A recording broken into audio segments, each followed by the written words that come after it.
Big breaking news చూస్తున్నాము. పాకిస్తాన్లో ఉన్నటువంటి 9 స్థావరాల మీద టెర్రరిస్టులు ఏదైతే అడ్డాగా ఎంచుకున్నాయో ఆ స్థావరాల మీద ఇండియన్ ఆర్మీ అటాక్ చేసింది. గతంలో పుల్వామా మీద అటాక్ జరిగినప్పుడు సర్జికల్ స్ట్రైక్స్ చేసినటువంటి భారతదేశ ఆర్మీ పహల్గామ్ అటాక్ తర్వాత ప్రెసిషన్ స్ట్రైక్స్ చేసినట్టుగా ఇండియన్ డిఫెన్స్ ఫోర్స్ కూడా అనౌన్స్ చేసింది.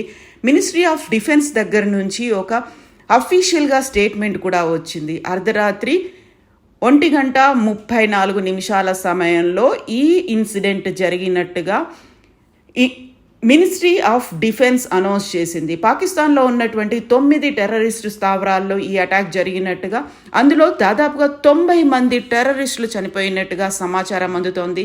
సియాల్కోట్, చాక్ అమ్రు, బింబర్, ముజఫరాబాద్, కోట్లీ, గౌల్పూర్, మురిడ్కే, బవల్పూర్ ఈ 9 స్థావరాల్లో టెర్రరిస్టులు తలదాచుకున్నట్టుగా ప్రెసిషన్ స్ట్రైక్ కేవలం టెర్రరిస్టులు ఉన్నటువంటి బంకర్ల మీదనే టార్గెట్ చేసినట్టుగా ఒక టార్గెటెడ్ స్ట్రైక్గా దీన్ని డిఫెన్స్ అనౌన్స్ చేసింది. మన రక్షణ శాఖ అనౌన్స్ చేసినటువంటి సమాచారాన్ని బట్టి చూస్తే operation Sindoor, Indian armed forces carried out precision strike at terrorist camps.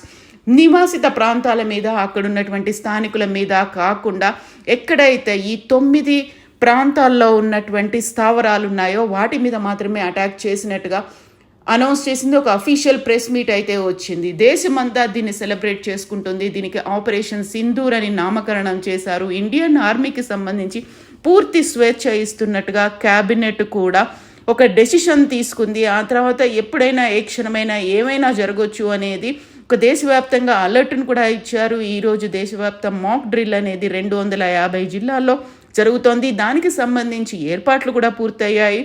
దీనిని పాకిస్తాన్ కూడా ఎక్స్పెక్ట్ చేస్తోంది. 9th or 10th మా మీద అటాక్స్ జరగవచ్చు అనేది.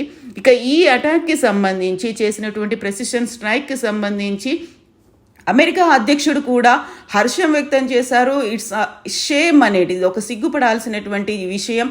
దాదాపుగా దశాబ్దాల తరబడి, అంటే ఒక జనరేషన్ అంతా ఎదురు చూస్తూ వచ్చింది. ఒక జనరేషన్ గడిచిపోయింది. ఇప్పటికీ కూడా ఇలాంటి సంఘటనలు జరుగుతూ ఉన్నాయి. I just hope it ends very quickly. అతి తొందరగా దీనికి ముగింపు పలుకుతుంది అన్నట్టుగా ట్రంప్ కూడా ఆశాభావం వ్యక్తం చేశారు. ఒక రకంగా హర్షం అనేది కూడా ట్రంప్ దగ్గర నుంచి కనిపించినటువంటి సిచ్యువేషన్. ఇప్పుడు దేశవ్యాప్తంగా ఆపరేషన్ సింధూర్కి సంబంధించి జై హింద్ అంటూ, జై భారత్ మాతాకి జై అంటూ నినాదాలు అయితే కనిపిస్తూ ఉన్నాయి.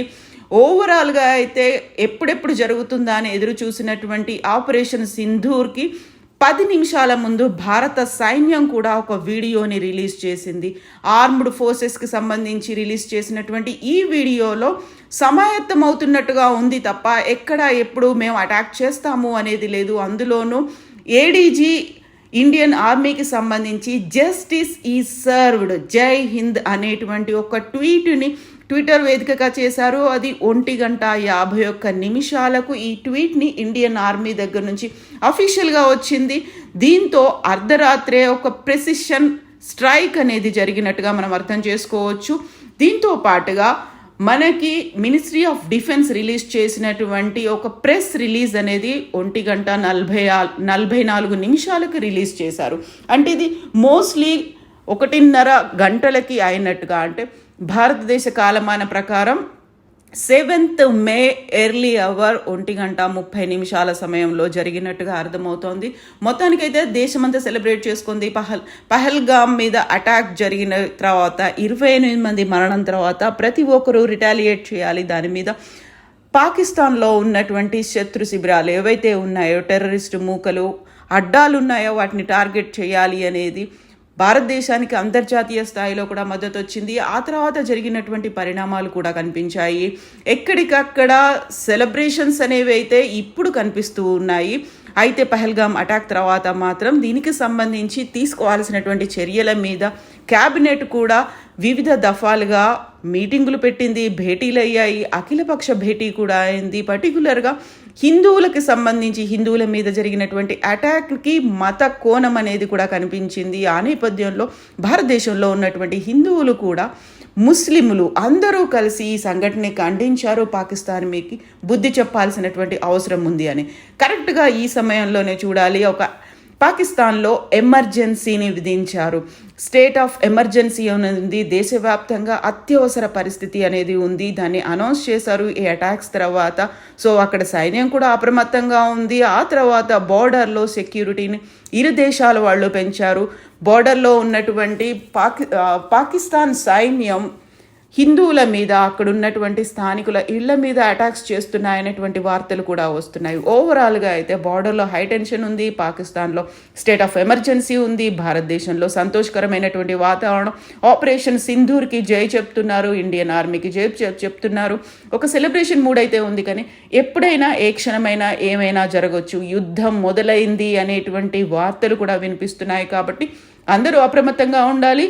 అండ్ మోస్ట్ ఇంపార్టెంట్లీ ఇండియన్ ఆర్మీకి సెల్యూట్ చెప్తున్నటువంటి వార్తలు ఉన్నాయి. ఇండియన్ ఆర్మీని సేఫ్గా ఉండమని చెప్తున్నటువంటి వార్తలు వస్తున్నాయి. భారతదేశానికి కంగ్రాచులేషన్స్ చెప్తున్నటువంటి మెసేజ్లు కూడా వస్తున్నాయి. సో సరిహద్దుల్లో ఒక రకమైనటువంటి యుద్ధ వాతావరణం ఉంది. అండ్ పాకిస్తాన్లో ఉన్నటువంటి ఆ 9 ప్రాంతాల్లో భయానకమైనటువంటి పరిస్థితులు కూడా ఉన్నట్టుగా మనకు విజువల్స్ కూడా అందుతున్నాయి.